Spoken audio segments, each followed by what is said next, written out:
In this video, I'm going to show you how to motion track body using Capcut. If you find this video helpful, please consider to like this video and subscribe to my channel.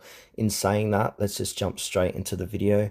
Okay, so what we want to do is open Capcut and we can continue on with an old project to track the body, or we can click on new project. For this video, I'm going to click on new project. I'm going to choose the body I want to track on this video here, and now I'm going to click add. Now this has been added to Capcut, so I can start editing.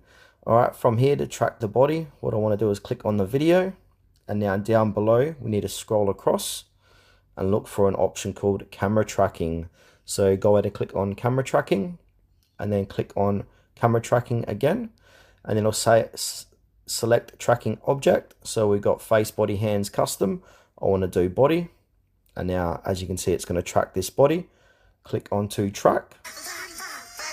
And now once it's finished tracking, you'll come to the adjustment section.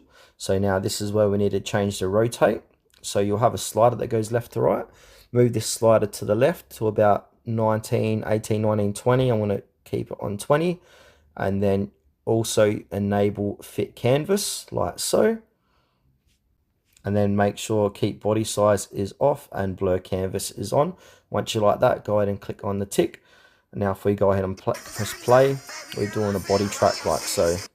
And then from here, go ahead and click on export to export it to your camera roll. And then you can go ahead and upload that to your social medias or send it to your friends or family, that video.